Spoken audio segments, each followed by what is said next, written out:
In this section, I want to talk about policies and procedures, and I know what you're thinking. You're thinking, do we have to? Really?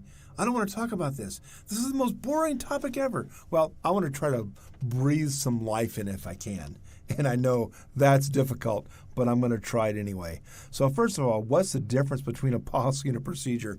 That's kind of the first thing you have to get a handle on, because a lot of companies, a lot of people don't understand. I've been in so many situations where people are telling me their policies and really their procedures, and I, of course, being that guy, always ask the question, so are we talking about a policy or a procedure? And I always get this blank look. Like, really, you're asking me that? Oh, I hadn't thought about that. Maybe it's a procedure, not a policy. So important that you know the difference, okay? Policies are fairly static. They shouldn't change a whole lot. Policy is going to say, we need to make sure we have a firewall in place and good security measures that do X. The procedure is going to be how we put those firewalls in place and how we configure them, okay? So a little bit different. Procedures are very dynamic. So a procedure might be, okay, we have this firewall, it's working. 3 years later, 4 years later, we change firewalls. The policy still says we need to have firewall, but the procedure might change totally. So the policy might say we need to have firewalls in place, but it's not going to mention the brand of firewall. It's not going to mention the configuration of the firewall. It's not going to mention what the firewall is trying to prevent. That's all for the procedure portion. And of course, remember we talked about standards. So policies and procedures are always done in the context of standards. So now we have this nice firewall. If a policy says we need firewalls, we have procedures that say here's how we implement the firewall, here's how it's configured. And then we look at standards and say, and here's the standards we're trying to make sure we meet to make sure we're in regulatory compliance, wherever else we need to be compliant about. We actually can put that as part of those procedures and standards. So really important. Security policies are not technically specific. Now, I'm going to say that, and in the next slide, I'm coming back and tell you that one of the kinds of policies is technical. What I'm really talking about is there are policies that have to do with technologies. That doesn't mean they're technical. So you need to make your policies as non-technical as possible, which means maybe the security analyst is not the guy who should write the policies. Maybe he's the guy that should review the policies, because I so want to make my policies technical because I'm a technical person. I'm just saying that's kind of how life is for me. So we want to, by these policies, we want to reduce or eliminate legal liabilities to employees or third parties. That's part of the reasons we have policies. We want to protect proprietary information from misuse, data leakage, and other threats. So it's like you want to protect people from themselves even. We want to prevent the waste of company resources. Those are the kinds of reasons you might have policies. So these are described at a high level of security controls that are to be implemented by a company. Typically, security policies entail many documents. So I don't want you to think a security policy is one document. It could be 2 documents, it could be 5, it could be 15, depending on what the security policy is, or how big the company is. Those kinds of things will depend on what your security policies look like. And we're going to get into this. So you'll see that there's probably a lot of documents. You probably wouldn't want to put everything in one document. And then there's one last principle that I think is so important. It's called the principle of due diligence. You might have a policy that says you cannot access pornography from a workstation, okay? And you need to have that policy if that indeed is your desire. So, and I got to tell you, this happens all the time in corporations. So Jane is walking by and sees Tom surfing pornography. And Jane makes a report to HR. HR comes back and says, okay, we need to verify that there's an incident. There indeed is an incident. We need to go ahead and deploy an incident response team to snag Tom's computer and see if he indeed is surfing pornography. We're going to talk about the legality of that in a little bit. But the point is, if there's no policy there to protect the company could be liable. So Jane says, I'm going to sue the company because I really feel offended, and I feel like the company should have done a better job protecting the network from Tom out there surfing pornography. So Tom's an employee. He doesn't have any money. She's not going to sue him. She's going to sue the company. Well, there is something called the principle of due diligence. And if the company can provide to the court or the legal system the fact that, we have a policy in place. A policy says that you can't surf porn, and we've done everything we can to prevent that, but it's not fully stoppable. In other words, there's no way to fully protect this from happening other than, trying to train our employees and trying to lock out those sites. But Tom was using encrypted technology to bypass our security controls. But the security controls are there, and we just couldn't prevent it. If you can prove the principle of due diligence, that you did everything you could to prevent that, you'll probably win in the lawsuit, and Jane is probably not going to win that one.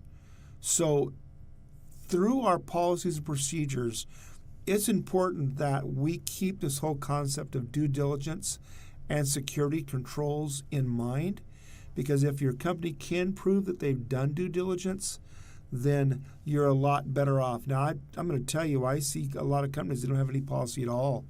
They just assume people aren't going to do it, and people do. I'll just give you a quick story because it's so important. I remember I was a member of a fairly large church. They came to me and said, Don, we want internet. And I said, that's great. I said, I need to have a conversation with all the pastors. And they're going, okay, great. What? And I said, okay, here's the deal. What you're asking me to do is put a porn store in your parking lot. Is that what you want? And I said, well, what do you mean? I said, well, if people want to go out and surf porn, they're going to. If we open the internet up like this, then, people are people. And I know you're looking around the room thinking, who could do that? But I guarantee you, I've been in this business long enough to know that you'll be surprised at who goes out and does this kind of thing. And it could be one of your colleagues as pastors who could do this. So are you willing to take the risk, take the gamble? I can put controls in place, but that's not going to prevent it from happening. So are you prepared to deal with the consequences when this happens?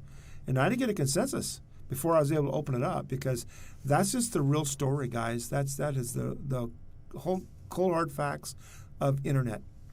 And they were willing to take the risk, and they've been really successful and all that kind of thing. But I had to have the conversation with pastors.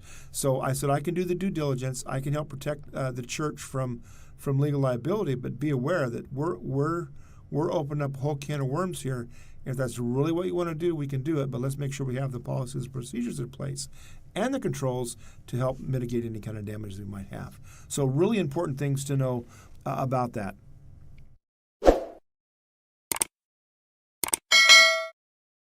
Here's some basics on security policies, and there's really two types, and it's really simple. There are what we call technical policies, and these are going to deal with technology, how technology should be used. Again, it's not going to get into the specifics of point to point of how we configure the technology. That's a procedure. The policy says, here's the technical stuff we need to be doing. Here's the policy behind that. And then there, of course, are administrative policies as well. And administrative policies are just that. They're going to be things like security policies, how entities should conduct business and how they should behave and respond to security. So that could be entities in your corporation. It could be third-party entities. That's one of the big things, by the way, you guys, that is so important. When we talk about auditing, one of the big no-nos is if you're going to make sure you have auditing policies and you have third parties coming in. How does that impact you? So let's say I hand off a particular part of my IT security to a third party. I let them manage it. If I can't actually audit them when I get audited, I can't have that relationship. And a lot of companies don't get that. So when you're looking at policies and procedures, make sure you have policies that cover third-party people and you handing off part of the responsibility to them, because even though you've given away that responsibility, guess what? You're still accountable legally for anything that happens with respect to that data being handed off. So just kind of by way of mention because I've seen so much of this kind of stuff happen. Who should implement security policies? Well, there's a whole bunch of people that can. There's not any one person, but it's going to be like the Director of Information Security. It's going to be maybe your Chief Information Officer, might be a Director of Information Technology, could be a Chief Information Officer, kind of one of those people at the higher levels that's going to really be adept at writing the policies. And these have to pass muster with a lot of other people. There's a lot of stakeholders involved. At my organization, we've got things like the business manager, the finance manager, the person that's the head of HR, the president, the vice president, all have to have buy-in on policies. So it's kind of a big deal. And then, of course, again, what about outsourcing? Outsourcing is a big problem. So if you make sure you have policies specifically designed for outsourcing and make sure that they can also be audited in the same way that you might have to undergo an audit. Kind of a big deal. I want to give you just some examples of the kinds of policies. And this is straight from EC Council. So there's a few of them. And I'm not going to talk about them in depth. But for example, an encryption policy, what data, how do we encrypt the data? Again, the data is in motion and the data is at rest. How do we encrypt that effectively?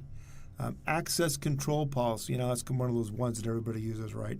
Well, you need to make sure that whatever access controls you have in place are correct and that only the people that can view the data they should be viewing can, and that it's not wide open. And you'd be amazed.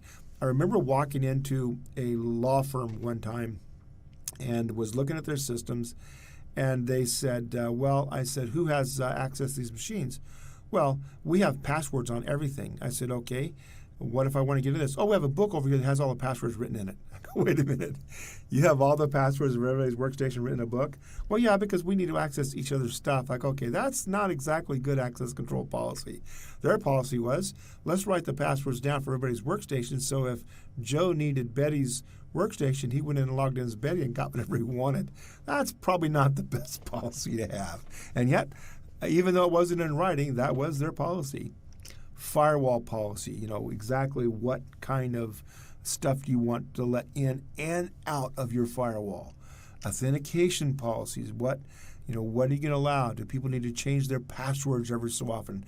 That all should be done in a policy, and then, of course, the procedure would be how to change those passwords. Remote access policy, who can come into your system and access your stuff remotely, and who can't? Some kind of an antivirus policy. Man, you better have something about antivirus in there. Some kind of wireless policy. Man, wireless is everywhere. In fact, I'll tell you, I went into a particular retailer not too long ago, and I was looking for a NIC. And the guy looked at me and he says, what's a NIC? And I go, okay, whole nother conversation. A network interface device. It's a little thing that goes in the computer you hook a cable to. Oh, nobody does that anymore. We always use wireless. And I looked at it. Every PC in this place has a internal NIC. I need an external one. He goes, well, I don't think we sell those. I'm thinking, okay, well, I'll go scavenge one from my supply of NICs in the garage, because that's pretty much what I had to do. So not everybody's running wireless, but you better have a good wireless policy. BYOD, bring your own device policy. Does your company allow you to bring your own device? If so, how can you manage that from a policy perspective? There's also 4 different levels of policy, and this is going to dictate as to how you create your policy depending on what level you're at. And so there's really 4 of those, and I'll, of course, show you which one is my favorite, actually. But there's what they call the promiscuous policy. That means no restrictions on anything like internet access, remote access. Pretty much you can do what you want. And I just made the small comment, good luck with that one. Now, in most of our homes, that's actually what we use. We use the promiscuous policy. You go to your house and you can surf anywhere. And by the way, just as a quick mention, if you're letting your children on the internet without supervision, it's probably not a good thing. So promiscuous policy is even bad at home. You need to have some controls and constraints. Now, I have all adults at my house, so I actually don't do a lot of monitoring. If I haven't trained them by now, I'm probably too late. There is the permissive policy, And the permissive policy says that there's known service or attack vectors are blocked. So the known ones are blocked, but the policy kind of begins wide open, and then you pretty much plug the holes as you see them. That actually is very common. The problem is this is very difficult to manage and keep up with because there's so many threats happening all the time. What you spend your time doing is plugging holes all the time. I remember getting a call from one of my colleagues at another institution, and he says, Don, I'm just having difficulty with my students, and they're high school students. He said, they're out there surfing the internet and they're bypassing all my policies. I don't know what to do. I said, okay, well, I know what firewall you're running because I'm running the same one. He says, well, I've gone out and looked, and there's no way to prevent them from doing this that I can tell. And I said, well, give me a minute. I'll call you right back. I want to try something. So I went in, I did my thing, and I called him back, and I said, okay, well, here's what you need to do.